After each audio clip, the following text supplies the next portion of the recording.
Hello everyone, welcome to Saroj Mishra YouTube channel में। YouTube channel पर आप सभी का बहुत बहुत स्वागत है। सीबीएसई की तरफ से रिक्रूटमेंट एडवर्टीजमेंट रिलीज हुई है। बहुत ही अच्छी वैकेंसी है, क्योंकि सीबीएसई में अगर आपको काम करने का मौका मिल रहा है तो इससे अच्छी अपॉर्चुनिटी और क्या होगी।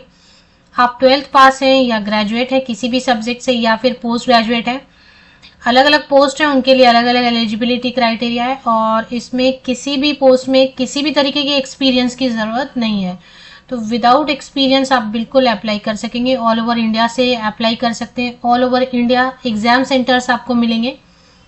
डिटेल्ड एडवर्टीजमेंट जारी हो चुकी है। मैंने एक पहले वीडियो बनाई थी जिसमें शॉर्ट एडवर्टीजमेंट तब संक्षिप्त विज्ञप्ति जारी हुई थी, तो उसमें बहुत सारी चीजें नहीं बताई हुई थी। तो अब जो डिटेल्ड एडवर्टीजमेंट विस्तृत विज्ञापन जारी हुआ है उससे सारी इंफॉर्मेशन देख लेंगे। इसी वीडियो के एंड तक आपको कंप्लीट इन्फॉर्मेशन मिल जाएगी, मतलब एग्जाम का सिलेक्शन क्राइटेरिया क्या है, एप्लीकेशन फीस कितनी है, और एग्जाम सेंटर्स कहाँ बनाए जाएंगे, कौन से पोस्ट के लिए कितनी क्या क्वालिफिकेशन, एज क्राइटेरिया, सैलरी वगैरह, और ऐसे रिलेटेड जो भी इंफॉर्मेशन ज़रूरी होगी इस पोस्ट के लिए, इस रिक्रूटमेंट नोटिफिकेशन में कवर करना जो भी ज़रूरी लगेगा, वो सारी डिटेल आपको वीडियो के एंड तक प्रोवाइड कर दी जाएंगी। तो चलिए चलते हैं। ऑफिशियल वेबसाइट पर अपडेट आ चुकी है। विस्तृत विज्ञापन डिटेल्ड एडवर्टीजमेंट रिलीज हो चुके हैं। अब अगर सीबीएसई की बात करें तो सीबीएसई ऐसा कुछ है नहीं, इसको इंट्रोड्यूस किया जाए। Central board of secondary education CBSE board से कई सारे कैंडिडेट भी ऐसे होंगे जिन्होंने सीबीएसई बोर्ड से पढ़ाई की होगी और अभी फिलहाल वीडियो देख रहे हैं। तो केंद्रीय माध्यमिक शिक्षा बोर्ड हिंदी में बुलाते हैं, या central board of secondary education CBSE. तो मोस्ट रेपुटेड और बड़े ऑर्गेनाइजेशन है, गवर्नमेंट ऑफ इंडिया के अंतर्गत आएगा, तो सरकारी नौकरी रहेगी। चलिए अभी देख लेते हैं। शिक्षा मंत्रालय भारत सरकार के अधीन है और ऑटोनॉमस बॉडी, ऑटोनॉमस ऑर्गेनाइजेशन है। केंद्रीय माध्यमिक शिक्षा बोर्ड या central board of secondary education या सीबीएसई। 31 दिसंबर की डेट डली हुई है और 31 दिसंबर को ही डिटेल एडवर्टीजमेंट शाम में, इवनिंग में या नाइट में आए, तो मैंने सोचा आज कवर कर देते हैं 1 जनवरी को। डायरेक्ट रिक्रूटमेंट का मतलब है सीधी भर्ती। सीधी भर्ती का मतलब है कि ऑल ओवर इंडिया से जो भी कैंडिडेट एलिजिबल होंगे, इंटरेस्टेड होंगे, वो सभी अप्लाई कर सकेंगे। मतलब ऐसा नहीं है कि इंटरनल है, प्रमोशन या ट्रांसफर है, ऐसा नहीं है। सभी जो भी एलिजिबल होंगे, इंटरेस्टेड होंगे, फ्रेशर या एक्सपीरियंस कैंडिडेट सभी अप्लाई कर सकेंगे। ऑल इंडिया लेवल पर कॉम्पिटिटिव एग्जाम होगा, उसके थ्रू सिलेक्शन होगी। पोस्ट पहले भी मैंने बताए थे, फिर एक बार, क्योंकि अभी नई वीडियो फिर से बन रही है, कई सारे कैंडिडेट नए भी जुड़ते हैं चैनल पर। तो सुपरिंटेंडेंट की पोस्ट रहेगी लेवल 6 रहेगा। लेवल 6 पर आपकी जो सैलरी, जो बेसिक पे रहती है, स्टार्टिंग 35,400 की बेसिक पे रहती है आपकी, 35,400। और अगर इसी पोस्ट पर आप रिटायर भी हो जाते हैं तो देखिए, अभी तो 1,12,000 इसकी बेसिक पे है, ये बेसिक पे है, इस पे अलाउंसेस भी मिलेंगे आपको। और अभी तो लास्ट वाला जो है वो 1,12,000, वो 1,12,000, वो तो देखना ही नहीं है, क्योंकि अभी तो 7th पे के बाद 8th पे बहुत जल्दी आने वाला है। 9th पे आपके रिटायर होते होते तो कितना 10वां पे कमीशन भी आ जाए। तो अभी फिलहाल जो आपको सैलरी मिलेगी तकरीबन 70,000 बन जाता है, क्योंकि अभी सेंट्रल गवर्नमेंट की ऑर्गेनाइजेशन है। आपको प्रोविडेंट फंड मिलता है, आपको एचआरए मिलता है, transport allowance, medical allowance, employer provident fund, HRA, dearness allowance अभी 53% या उससे भी ज्यादा चल रहा है। 70,000 सैलरी बन जाएगी। ग्रॉस सैलरी आपके हाथ में कट पट के आ जाएगा, 50 वगैरह के अराउंड आ जाना चाहिए। टोटल सैलरी की बात होगी, 142 पोस्ट है सुपरिंटेंडेंट के लिए, और जूनियर असिस्टेंट की पोस्ट है, इसमें भी अच्छी खासी वैकेंसीज है, 70 वैकेंसीज है। इसकी पे लेवल है 2। पे लेवल 2 का मतलब होता है 19,900 की बेसिक पे रहेगी। 19,900 के बेसिक पे पर अभी फिर सारे अलाउंसेस वगैरह सेंट्रल गवर्नमेंट का ऐड कर देंगे तो 42-44,000 आपकी सैलरी बन जाएगी, जिसमें कटपट के हाथ में आपके आ जाएगा कुछ 35। फिलहाल तो कम ही आएगा, लेकिन गवर्नमेंट जॉब है, जॉब सिक्योरिटी मिल रही है, सैलरी तो बढ़ेगी। अब ऑनलाइन एप्लीकेशन पोर्टल चालू हो चुके होंगे, ऑफिशियल वेबसाइट पर चेक करेंगे 1 जनवरी से लेके, क्योंकि मैं 1 जनवरी को ही वीडियो बना रही हूँ, तो पोर्टल आ गए होंगे ऑनलाइन एप्लीकेशन के, चेक करेंगे। 1 जनवरी से लेके 31 जनवरी तक आप अप्लाई कर सकेंगे। कट ऑफ डेट जो रहेगी ना, अगर किसी वजह से अगर डेट एक्सटेंड होता है तो अलग बात है। ऐसे आपके लिए जो भी qualification, eligibility criteria, age criteria calculate करने के लिए जो कट ऑफ डेट है वो है 31 जनवरी 2025, 31 जनवरी 2025 को। तक आपकी क्वालिफिकेशन कंप्लीट हो चुकी होनी चाहिए। अभी बात कर लेते हैं कि कौन से पोस्ट के लिए क्या क्वालिफिकेशन मांग रहे हैं, एज क्राइटेरिया में रिलैक्सेशन कितनी दे रहे हैं, इस तरीके से। तो कौन से पोस्ट के लिए कितना एज है वो देखते हैं। अपर एज लिमिट, क्योंकि अगर आप रिजर्व कैटेगरी से हैं तो उसमें तो एज में रिलैक्सेशन आपको मिलती है। अगर आप रिजर्व कैटेगरी से हैं तो एज में रिलैक्सेशन मिलती है। तो जनरल कैंडिडेट अगर हैं, अनारक्षित वर्ग, ओपन कैटेगरी, तो उनके लिए सुपरिंटेंडेंट पोस्ट के लिए 30 इयर्स अपर एज लिमिट है। अगर आप जूनियर असिस्टेंट पोस्ट के लिए देखेंगे तो जनरल कैंडिडेट, ओपन कैटेगरी, अनारक्षित वर्ग के लिए 27 इयर्स अपर एज लिमिट है। मिनिमम 18 इयर्स होना चाहिए, क्योंकि अभी इसमें जैसे कि 12th पास ही मांग रहे हैं, तो कम से कम 18 साल आपका कंप्लीट हो चुका होना चाहिए।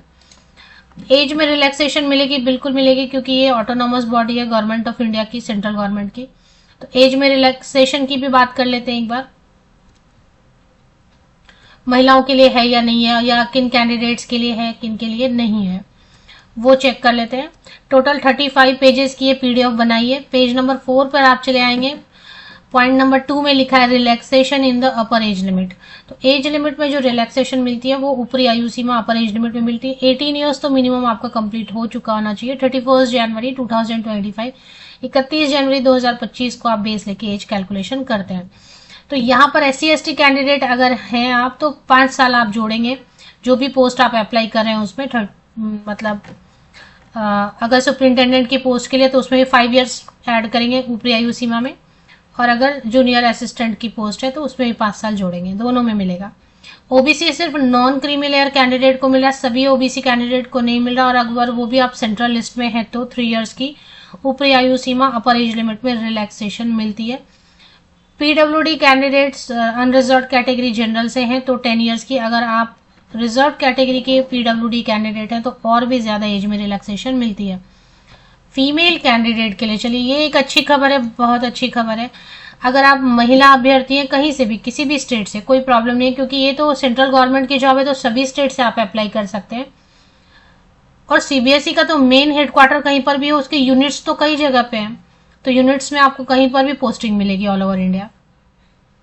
तो जो महिला अभ्यर्थी है उनको 10 साल की एज में रिलैक्सेशन मिल रही है, 10 इयर्स अपर एज लिमिट में रिलैक्सेशन मिल रही है। और अगर आप वहीं के कर्मचारी हैं, सीबीएसई में ही काम करें, तब तो एज लिमिट ही नहीं है, कोई भी एज है आप अप्लाई कर सकते हैं।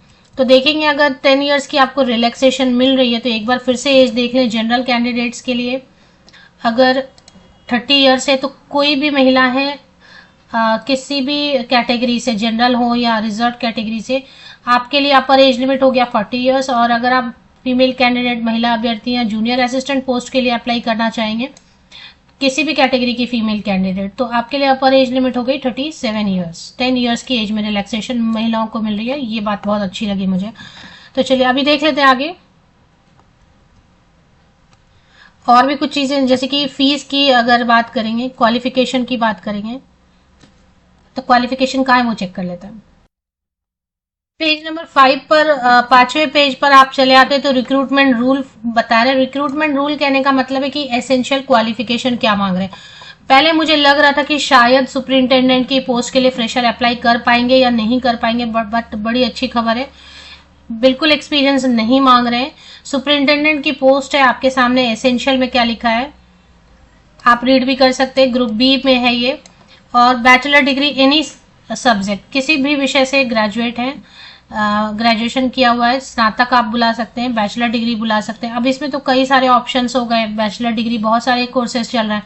बेसिकली तो पहले बीए, बीएससी, बीकॉम ही होता था, बट अभी बीई, बीटेक भी है तो वो भी अप्लाई करेंगे। बीसीए है या बीएमएस है या बीएमएम है, मास कम्युनिकेशन से, जर्नलिज्म से, फाइन आर्ट से, म्यूजिक से, किसी भी सब्जेक्ट से आपने ग्रेजुएशन किया हुआ है आप बिल्कुल अप्लाई कर सकते हैं। किसी भी तरीके की कोई एक्स्ट्रा सर्टिफिकेट नहीं मांग रहे हैं। परसेंटेज का प्रॉब्लम नहीं है, कोई प्रतिशत अंक का प्रॉब्लम नहीं है, किसी भी परसेंट। कई लोग तो ऐसे होते हैं कैंडिडेट अप्लाई करना चाहते हैं लेकिन परसेंटेज की वजह से अप्लाई नहीं कर पाते कि 55% नहीं है, फिर यहाँ पे परसेंटेज मांग ही नहीं रहे हैं। परसेंटेज का प्रॉब्लम नहीं है, कोई सर्टिफिकेट आपसे कुछ भी नहीं मांग रहे हैं, कंप्यूटर का नहीं, टाइपिंग का नहीं, कुछ भी नहीं, सिर्फ थोड़ा बेसिक आपको इन्फॉर्मेशन तो होता ही है। वैसे भी सब मोबाइल यूज कर रहे हैं तो थोड़ा बेसिक आपको कंप्यूटर का MS ऑफिस वगैरह, विंडो वगैरह, डेटाबेस, इंटरनेट आता ही है। चलिए मेथड ऑफ रिक्रूटमेंट देख लेते हैं सुपरिंटेंडेंट की पोस्ट के लिए। एक्सपीरियंस नहीं मांग रहे हैं, आपने देख लिया एसेंशियल में कहीं भी एक्सपीरियंस नहीं मांग रहे हैं। इसमें बोल रहे हैं एमसीक्यू रहेगा, प्रीलिम्स रहेगा स्क्रीनिंग के लिए, उसमें शॉर्टलिस्टिंग करेंगे। जिन कैंडिडेट की शॉर्टलिस्टिंग हो जाएगी प्रीलिम्स में, फिर उनके लिए टीयर 2 होगा। टीयर 2 में ओएमआर भी होगा और डिस्क्रिप्टिव भी होगा। डिस्क्रिप्टिव में थोड़ा इंग्लिश वगैरह, और उसके बाद आपकी टाइपिंग टेस्ट होगी इंग्लिश में या हिंदी, किसी एक में आपको कंप्यूटर पर टाइपिंग स्पीड के लिए एक टेस्ट देना होगा, वो मैंडेटरी रहेगा। अब इसमें क्या है ना कि इंग्लिश या हिंदी कोई भी एक टाइपिंग आप सीख लें, फिलहाल आपसे सर्टिफिकेट नहीं मांग रहे हैं। तो टीयर 1 होगा शॉर्टलिस्टिंग के लिए, कंप्लीटली मल्टीपल चॉइस क्वेश्चन रहेगा। टीयर 2 होगा, अगर सिलेबस आगे दिया है तो मैं डिस्कस कर लेती हूँ। टीयर 2 होगा objective multiple choice question and descriptive दोनों रहेगा, और फिर लास्ट रहेगा टाइपिंग स्किल, और उसके बाद रहेगा डॉक्यूमेंट वेरिफिकेशन। जूनियर असिस्टेंट में भी देखें आप कहीं भी एक्सपीरियंस नहीं मांग रहे हैं। एसेंशियल में 12th पास होना चाहिए, 12th पास, जूनियर कॉलेज, इंटर, जो भी आप बोलना चाहें, आर्ट्स, साइंस, कॉमर्स, कोई रेस्ट्रिक्शन नहीं है। परसेंटेज का प्रॉब्लम नहीं है, किसी भी प्रतिशत अंक से आपने पास किया 12th, आप अप्लाई कर सकते हैं। इंग्लिश या हिंदी में आपकी टाइपिंग स्पीड होनी चाहिए, वो टेस्ट कर लेंगे आपको। अभी फिलहाल कोई सर्टिफिकेट नहीं मांग रहे हैं, प्रतिशत अंकों के लिए भी कोई प्रॉब्लम नहीं कर रहे हैं। चलिए इसमें मेथड ऑफ रिक्रूटमेंट में सिर्फ एक एमसीक्यू रहेगा, प्रिलिमिनरी रहेगा टेस्ट, जिसमें कि स्क्रीनिंग के लिए जो लिया जाएगा शॉर्टलिस्टिंग के लिए, और सिर्फ एक टाइपिंग टेस्ट होगी। तो ये जूनियर असिस्टेंट वाली पोस्ट तो बहुत अच्छी है, बस आपको एक प्रीलिम्स देना है और एक टाइपिंग स्पीड, वो भी टाइपिंग स्पीड में आप चूज कर सकते हैं। आपको हिंदी कंफर्टेबल है तो हिंदी वाली टाइपिंग दे देंगे, इंग्लिश में कंफर्टेबल है तो इंग्लिश वाली। इंटरव्यू किसी भी पोस्ट के लिए इंटरव्यू दिखाई नहीं दे रहा है। एग्जामिनेशन फीस में आप देखें कितने सारे कैंडिडेट को तो फीस देनी नहीं है, जिनके लिए फ्री है वो भी अप्लाई करें, जिनके लिए फीस है वो भी अप्लाई करें, क्योंकि अपॉर्चुनिटी बहुत अच्छी है।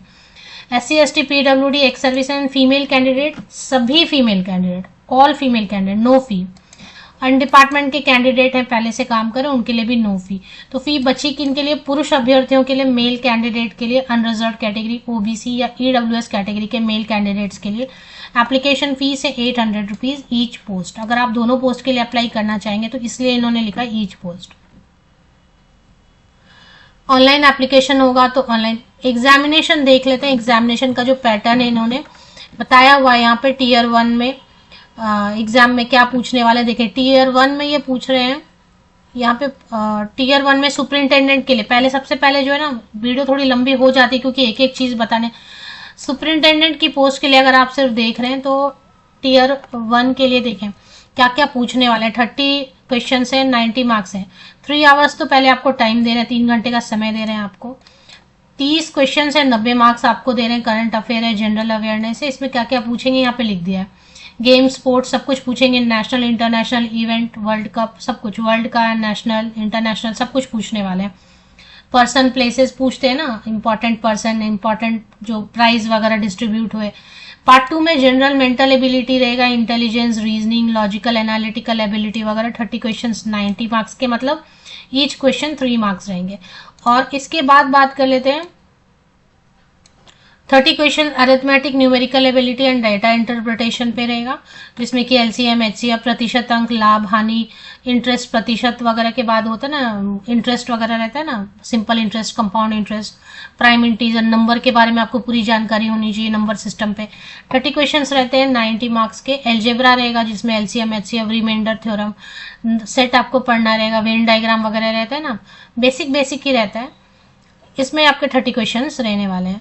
इसके बाद ज्योमेट्री रहेगा जिसमें कि trapezium, rectangle, triangle, square, circle, ये सब पढ़ना रहेगा। Perimeter, area, volume, cylinder, right, cone, cube.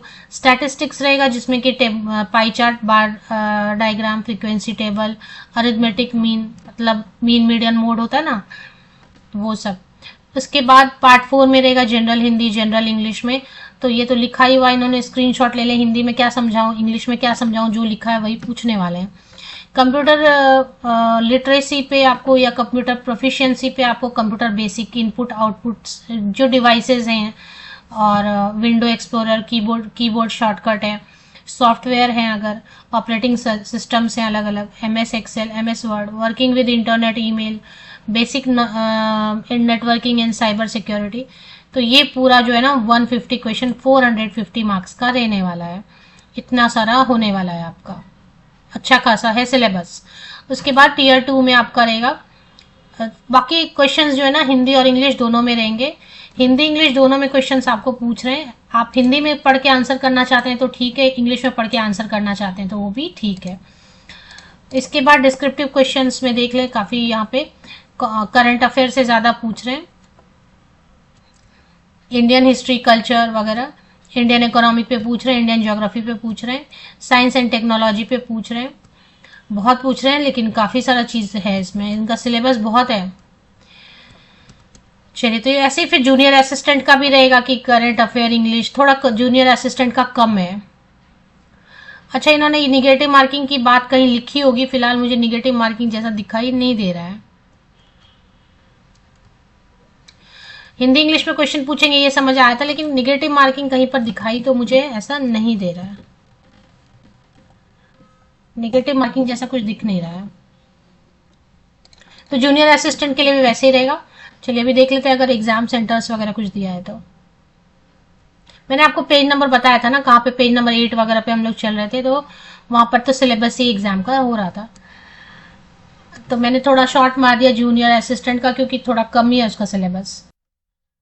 अब जब आप पढ़ेंगे क्वेश्चंस तो किस लेवल का पढ़ेंगे, तो सुपरिंटेंडेंट के लिए टीयर 1 में आप 11-12 लेवल का पढ़ेंगे और टीयर 2 में आप ग्रेजुएशन लेवल का पढ़ेंगे। जूनियर असिस्टेंट में सिर्फ टीयर 1 है, टीयर 2 तो है नहीं, टीयर 1 के बाद सीधा टाइपिंग टेस्ट है, तो टीयर 1 में आप 12th लेवल का पढ़ेंगे। कट ऑफ मार्क्स यहाँ पर दिए हुए हैं।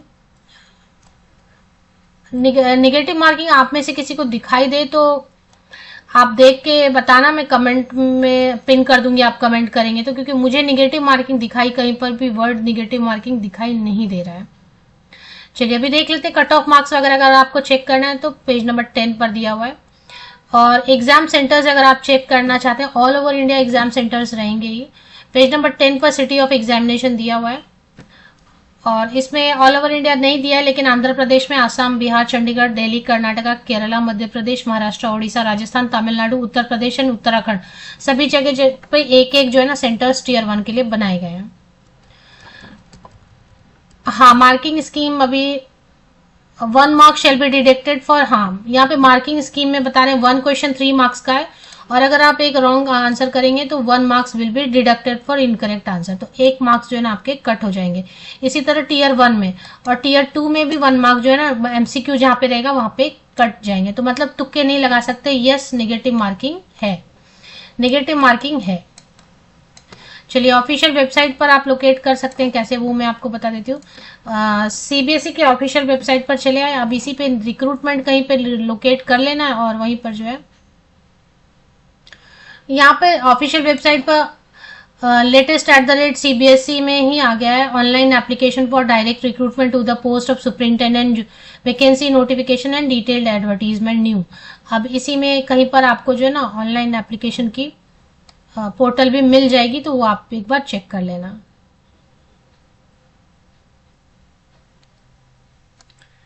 स्कॉलरशिप वगैरह पोर्टल्स वगैरह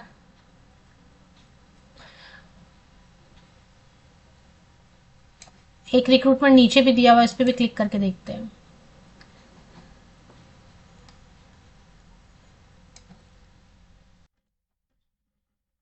ऑफिशियल वेबसाइट की लिंक के लिए वीडियो के डिस्क्रिप्शन बॉक्स को नीचे तक स्क्रॉल डाउन करके चेक कर लें, यहीं पर कहीं आपको लिंक ऑनलाइन एप्लीकेशन की भी मिल जाएगी।